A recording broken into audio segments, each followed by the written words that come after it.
Let's go! Alright, with the upcoming release of the Mega Evolution set in just about 2 weeks from Mariko and others, I thought I'd just make this archetype video about the future and the Megas because they'll be coming out. So, since the Megas are coming in, we have a similar type that left during last rotation, being the VMAX Pokemon and the Gigantamax Pokemon. So, we have Regieleki in front here, and there's the example I'll use, and I could always bring up the Megas on the screen. So, the first thing about the Megas is that they all have very much higher points than normal for whatever stage they are at. So even if it's a stage 1, they'll have way higher points, like starting at 300 even if they are basic, like Kangaskhan, or they would be at a stage 2 with some like over 330, which was like the previous cap, so like the 380 given to Venusaur, Mega Venusaur, sorry. Any meow we're hearing is the cat in the room, just ignore it. So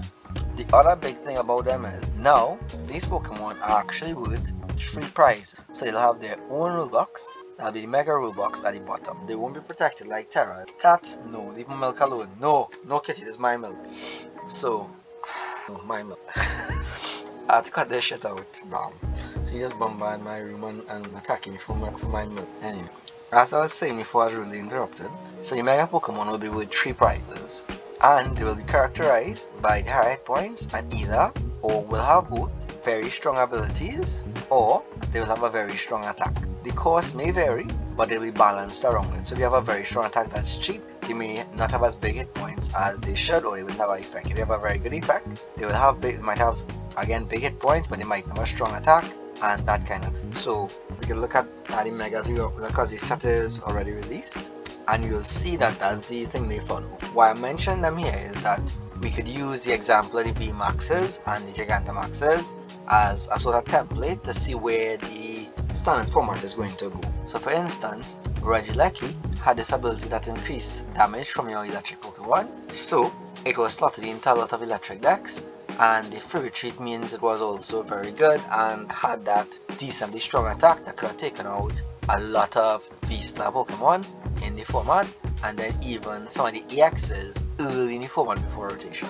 And they were actually put in as either the main pieces of the decks, and because of that 3 prize that they give up, they were actually either a main strength or left out as like a late game thing because of the possible lag. But in some cases, like with Mew, VMAX, who I'm trying to find here, if I can't, I'll just put it up on the screen, it was actually the mainstay of the deck. And we can expect some of that with some of the Megas like the Lucario and the Kangaskhan, or even the Manetric. Because they have such powerful abilities, they may actually be a mainstay in decks, as in the deck will be focused around. With the Mew, again, I'm not sure what set Mew came in because it was there when I started playing Pokemon, so just looking around for it, forgive me. And it used to use the Fusion Strike and Single Strike Pokemon. It could utilize their attacks, and because it was 2 colorless energy for the attack, it was very strong. I think they combined it with what would that be? It was the Genesect V that used to draw a card for each of the Fusion Strike cards. So it was a draw engine on top of just power, and the Mew just had that versatility of attack, and hit points was high enough that you couldn't really one-shot a weakness outside of Scolipede, I believe it was Scolipede. So it was very hard to kill, it did very much lot of damage, and also was very easy to get off because that colorless attack. And then the secondary attack, I believe, for Psychic Energy, you used to return it to the deck with the energy, meaning even if it was close to giving up those 3 prizes, you could deny them the 3 prizes by sending it back in the deck, and then you could search for it again. So those are some things that were really. And again, we had like Inteleon, which was VMAX again, same 3 prize, and you can see here, very strong ability, but the attack in return was not strong. And that's the balance we're going around with them. So with the new Megas in 10, the first thing is we have to see what decks do you have that you can slot them into. If not, decks you would build around, but acknowledging that they cost 3 prizes, because that 3 prizes could literally break you in the game. Because imagine you're playing a deck and you have Kangaskhan. If someone could get a Kangaskhan down and just hit a Kangaskhan, the finishing blow to Iron Hands for 4 prizes, that's basically the end of the game. Because if they can knock out something like a Budew and then kill a Kangaskhan, that's 6 prizes. But the hit points are so high that you might be able to get it that easy. Because even with weakness, hitting a big Mega Venusaur is a bit of a problem. And remember, we still have the ace specs in the format, so just imagine putting something like Hero's Cape on the Mega Venusaur to carry that to 488 points. That's insane. Or even the Kangaskhan, we have Lively Stadium, which increases hit points by 30, and then put something like again the Hero's Cape on it to carry him to like a ridiculous 430, I believe. So here we go, view Mew VMAX. So first that Cross Fusion Strike, it gives you attack of any Fusion Strike Pokemon on your bench and instantly attack for 2 colors. Pretty strong. And then this here, Max Miracle, is just, oh, I'm mistaken, that was actually the first Mew that could return itself. That's its Psychic Leap. And this one had this, that was not affected by weakness, so 130 and gets wrong everything. So meaning if I even got around Mimikyu when this was in the format, it was a terror to get around. And they even had Fusion Strike Energy as well, which made them resistant to abilities, attacks and that kind of thing. Super strong. And I believe this could be a template for what we could expect from things like Mega Gardevior, where it's just an improvement on an already very strong deck. Because when you're down to, like say, 2 prizes, giving up 3 prizes don't matter. So you evolve up into that Mega Gardevior.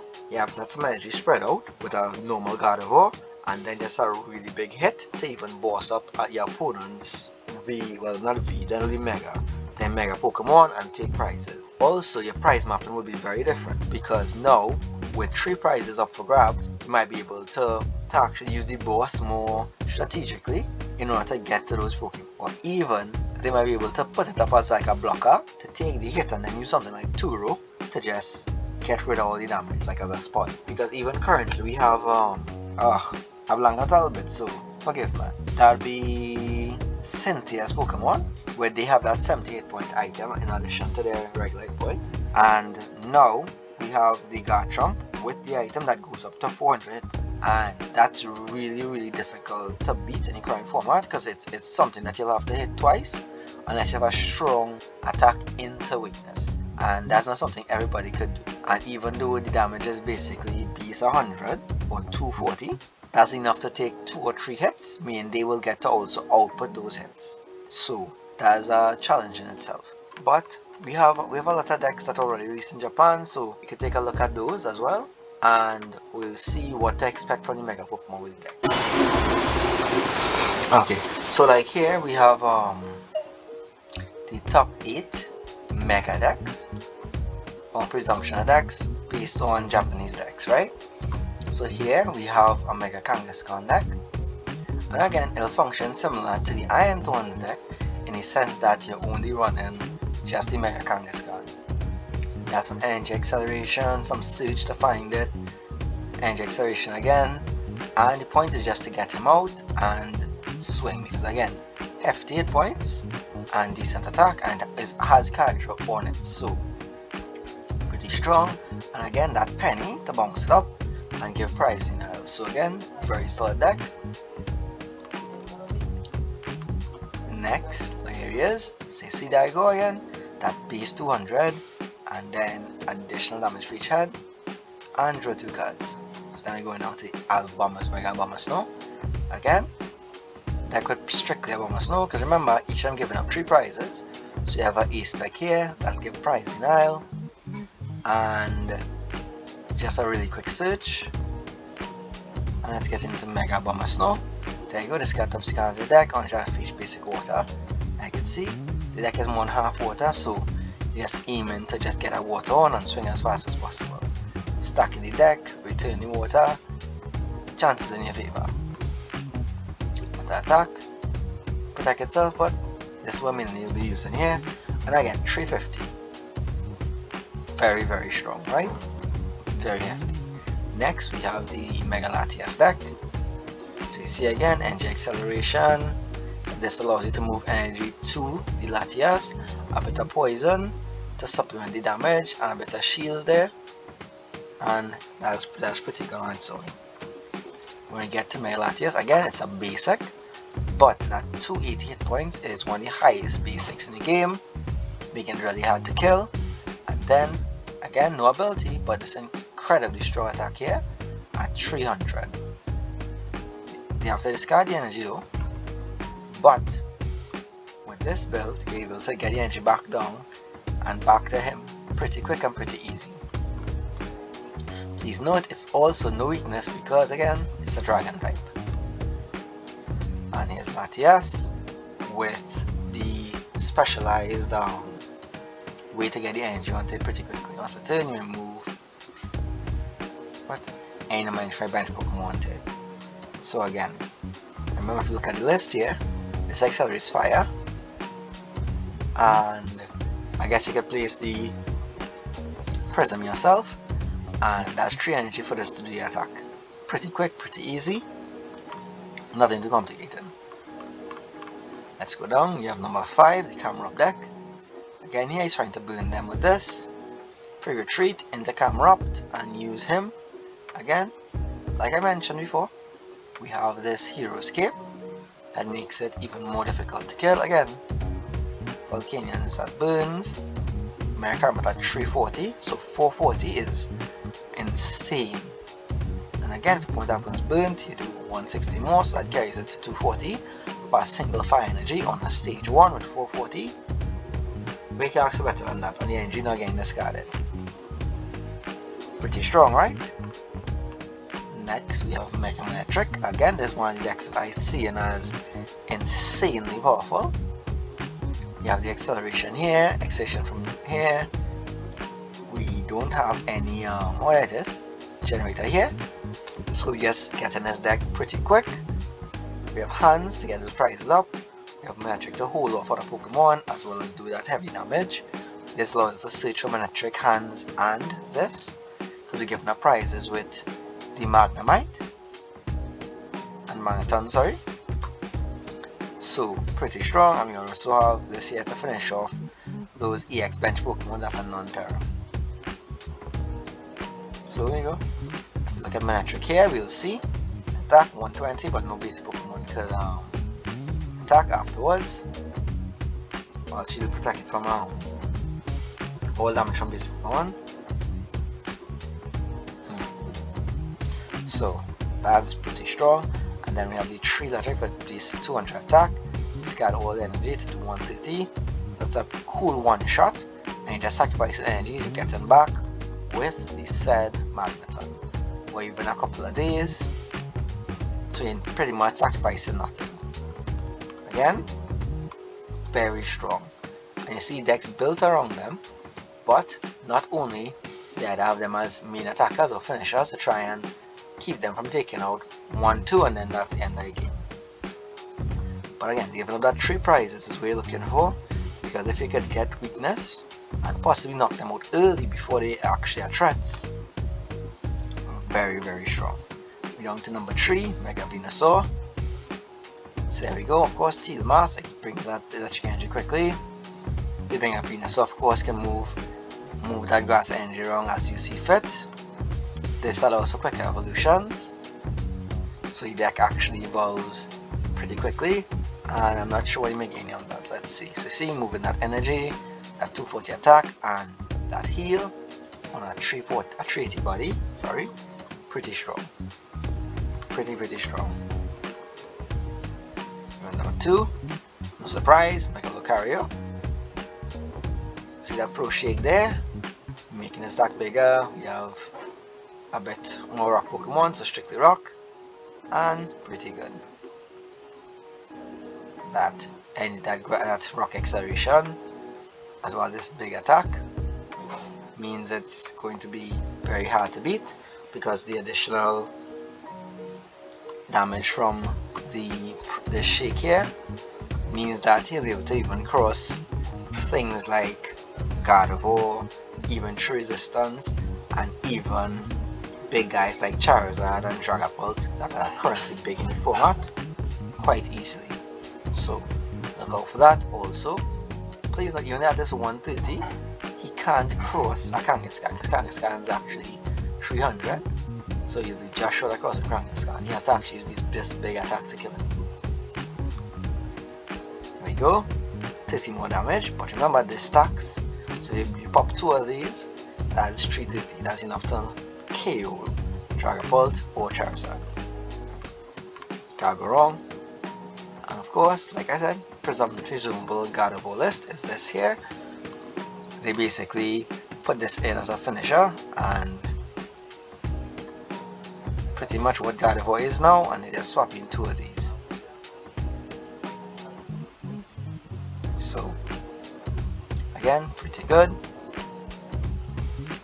No big change. This is just a really strong attacker early game to hold them back, or a very strong finisher late game. Just keep them off and just outright win. They already had the item lock here, and this also holds 4 psychic energy. So we can actually hold them off with this and do some damage, and then take a swap into him. And because they have that psychic energy all over, very big attack from him.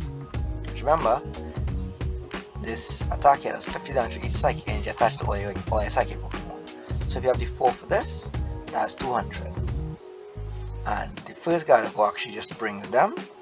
So because that 2 damage counter, so 50 damage is a supreme damage tree. Like that's like 150% damage reflection to your opponent. So that's a good trade-off. Because even with Screamtail here, Screamtail does 4, even with Big Charm. Big Charm would usually give this 150, so you can take 7. 7 by 2 is like 280. This does 280 damage for just pulling back those 7 psychic energies. With 7 psychic energies, this does 350. And it does not have to be on one Pokemon, it can be spread out, so you can't just take out the one big thing with psychic energy and weaken this outright. Once you have these 2 Gardevoirs on the field, you're all but guaranteed to just knock things out and just be the biggest dick in the party. So yeah. So presumably, just gonna make Gardevoir a bit stronger, but the fact that I could kill it for 3 prizes means you have a better opportunity to win. Because now you almost should always run at least a dark Pokemon in your deck capable of taking this out.